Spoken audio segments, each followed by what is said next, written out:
RTV app వార్తల్ని క్షణాల్లో చదివే అవకాశం ఉంటుంది. ఒక న్యూస్ పేపర్, ఒక టెలివిజన్ ఛానల్ మీ చేతుల్లో ఎప్పుడూ ఉంటాయి.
సభ్యులారా, మీ అందరికీ కూడా పేరు పేరు నమస్కారం తెలియజేస్తా ఉన్నాను. మీరందరూ గతంలో మొన్న ఎన్నికల్లో నన్ను ఆశీర్వదించి నన్ను భారీ మెజార్టీతో గెలిపించి నన్ను అసెంబ్లీకి పంపించారు. దురదృష్టవశాత్తు రాష్ట్రంలో ప్రభుత్వం రాకపోయినా మీ అందరి బలంతో అసెంబ్లీలో మీ గొంతుకై మీ తరఫున నేను పోరాటం చేసి ఈ ప్రాంత నిధుల కోసం, మీ హక్కుల కోసం నేను పోరాటం చేస్తున్నా.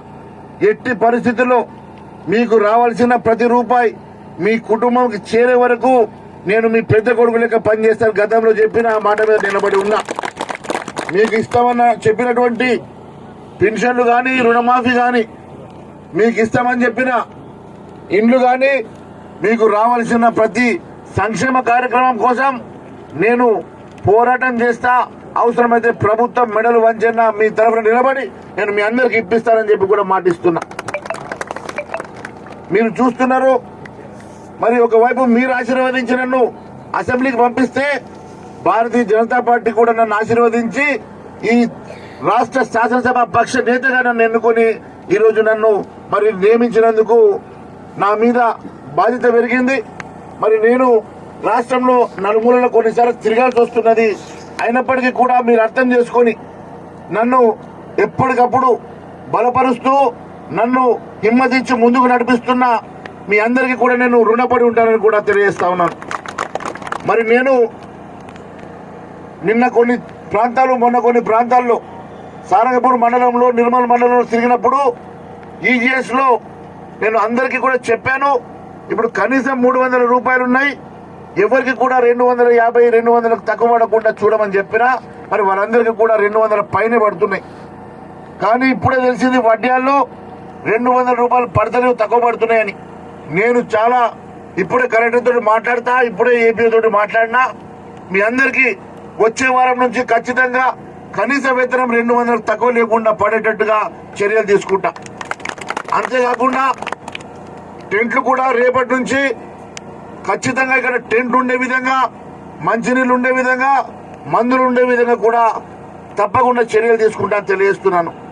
మళ్ళీ ఒకరోజు మీ గ్రామంలో గ్రామ సభ పెడతా, అధికారులను పిలుచుకొని మీ సమక్షంలోనే మీ సమస్యల పరిష్కారం కోసం నా వంతు ఖచ్చితంగా పనిచేస్తాను. మీ సమస్యల పరిష్కారం కోసం మీ పెద్ద కొడుకు లెక్క ఉంటానని కూడా మరొకసారి తెలియజేసుకుంటూ, మరి ఈరోజు గూడెం నగేష్ గారిని భారతీయ జనతా పార్టీ ఎంపీ లెక్క భారతీయ జనతా పార్టీ టికెట్ ఇచ్చి నిలబెట్టింది. మరి ఈ రోజు నేను మరిన్ని వీడియోస్ కోసం ఛానల్ ని సబ్స్క్రైబ్ చేయండి. లేటెస్ట్ అప్డేట్స్ కోసం వాట్సాప్ ఛానల్ ని ఫాలో చేయండి. అండ్ లింక్ డిస్క్రిప్షన్ లో ఉంది.